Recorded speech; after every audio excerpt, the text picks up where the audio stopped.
Hello, Ward 104. This is Councillor Emi Koekemoer. Welcome back from your respective holidays and traveling, and welcome to 2026, where it seems we are starting off the year with quite a bit of surprises from entities. So yesterday I shared a 4-page piece of communication from City Power that has left everybody stunned, including councillors, mind you. And a lot of residents have raised their, personal opinions to me regarding this piece of communication. And I felt, it's only fair of me as your councillor to share with you exactly what I think about what was shared by City Power. So for those who don't know, it was a document basically outlining that City Power will no longer be using councillors to communicate with residents. They will now only be communicating directly with residents with regards to feedback on outages as well as escalations. So the middleman of a councillor is completely removed from the equation now. So this has come obviously as quite a massive surprise, because councillors have up until now, at least since I have become a councillor in Johannesburg, have played a massive role in basically every part of the process, from a resident logging a call to resolution. So, I think in order to understand all of this and why City Power were in their rights to put out this communication, you need to understand City Power as an entity. So City Power is a separate entity, so a separate company to the city. So if you want to draw a comparison, City Power is basically to COJ what Eskom is to national government. So it is a government entity by way of being, a separately registered company where the government is the main or only shareholder. But it still remains a separate company with its own board of directors and. So that is City Power, as well as actually Joburg Water, if you want to get technical about it, but this is about City Power. So understanding, I think that's the thing, is understanding the role of a councillor in entities. So if I'm tech savvy enough, I will put it on the screen while I explain, but a councillor's role on paper in entities is oversight. So I think there's a big argument to be made between, where the line is drawn between oversight and direct interference in the administrative process of services.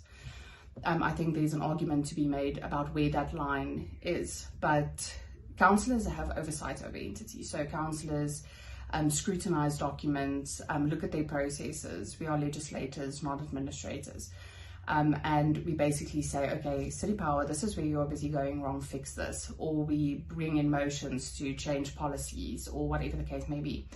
But technically on paper, a councillor is not meant to have direct involvement in their day-to-day processes on paper. So a lot of people, have been asking, okay, so why have councillors up to now been so involved in entity processes from the point of logging a fault to getting it to resolution? And the answer to that is simple. It's because these entities are failing. And a lot of councillors, particularly DA ward councillors, I can speak for us at the very least, we get trained in efficiency, in treating crisis as urgency, all of these things. So for us, a resident sitting without power for 2 days is a no-no. And we're going to try and intervene. We're going to try and escalate through the channels. We are going to try call whoever it is that we need to call. Unfortunately, it has gotten to such a point with entities' service delivery processes, and they are lacking so much in their communication, that I would wager, and this is a guesstimate based on my own view of things and based on my own experiences over the past 4 years, working with you guys, is at least 80% of City Power calls get resolved faster with the intervention of a councillor. Okay. And not by a small margin either. So, you know, you will see in a lot of cases somebody struggling without power for 6 days, and the moment a councillor starts intervening, that outage gets resolved within 24 to 48 hours. So that is purely due to pushing and calling and following up from councillors that this is taking place. So it's gotten to the point where councillors have become so entrenched in the process of escalations that rightfully people are quite nervous about councillors being removed from that process. You know, we've learned to do things a certain way over the last 4 years, you know, the little form and, you know, escalating and following up and receiving feedback when there's feedback and giving that feedback when there's feedback. That entire system now changing is causing quite a bit of panic. So that leads you to ask, why the sudden change from City Power? So once again, this is my personal opinion.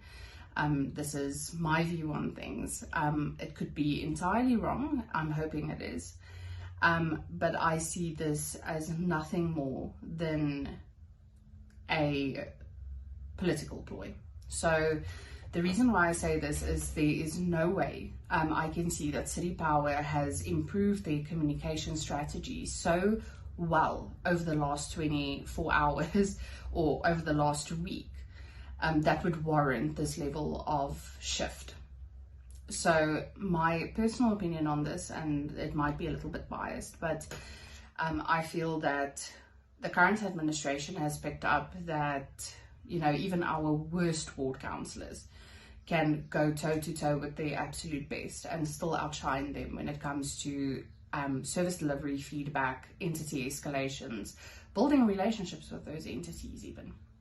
So I think a lot of people know, you know, that is what the DA is fundamentally known for, is the fact that we just do the basics better. And the current administration knows that as well. So I think with this being an election year, they are trying to say, okay, we're cutting off their hands. We're taking away what a DA ward councillor is good at. And I cannot see it as anything else. I know the communication talks about removing workload from councillors and this, that and the other. But I mean, if you look at a piece of communication that they shared a few years ago as well, where they tried to implement this and it wasn't implemented successfully, might I add. That piece of communication that they shared spoke about how councillors, according to, I think it's section 11.2 of Councillors Code of Conduct, are not allowed to get involved in administrative process. So I think, you know, even though they are trying to package it as we are trying to take the load off of councillors, we are trying to, I can promise you this has got absolutely nothing to do with empathy for councillors. And, you know, it begs the question, how deeply entrenched our entities are in politics. I think that is also something that we need to ask ourselves. So what now? What does this mean for us? What does that mean for the processes going forward? You know, first and foremost, I think questions need to be asked when an entity so fundamentally draws a line in oversight. So what has happened over the last few years is through the escalation processes, councillors have managed to pick up, you know, large-scale irregularity and systemic issues, like calls being closed, something as basic as that, as, you know, turnaround times on outages being way above SLA being flouted by closing calls and marking them as complete. You know, councillors getting messages from residents saying, listen here, we are required to purchase materials or we are required to pay a bribe. And, you know, so in that sense, councillors have up until now been able, well, at least DA ward councillors have been able to pinpoint systemic inefficiencies through the escalation process. And for City Power to very quickly draw a line in the sand and say, listen here, to here no further. You can, do your oversight and observe us from a distance. Kind of begs the question, what is it that they are hiding? So I think, from here on out, we have requested a conversation with our Region B, at the very least, our Region B Councillor Forum sitting that happens once a month. We have requested for this to be an item to be discussed, so that we can get behind, why this is happening and why the sudden change. And then obviously, there will be questions asked in the Section 79 committee. Look, I am on the EISD Section 79 committee. That is my allocated committee. It stands for Environment, Infrastructure and Service Delivery. It is the Section 79 committee that has direct oversight over these entities. So I will be there when the questions are asked. I will probably be asking the questions myself. And basically for the processes going forward, I don't think it should be done any differently. So I think for now, not knee-jerking and trying to change the entire process, but doing it gradually. We would still like to know when residents are being asked for bribes. We would still like to know when residents are being asked to purchase materials. We would still like to know when entities are performing outside of their SLA with the city. We still want to know all of those things. So it's about, over the next week, finding ways that you can still communicate with us about these things in such a way that it's still going to be impactful, even though we might not be able to escalate the issue. So I think that's the thing, is we need to draw a line between the escalation process and a resident raising genuine concern about an entity's actions to a councillor.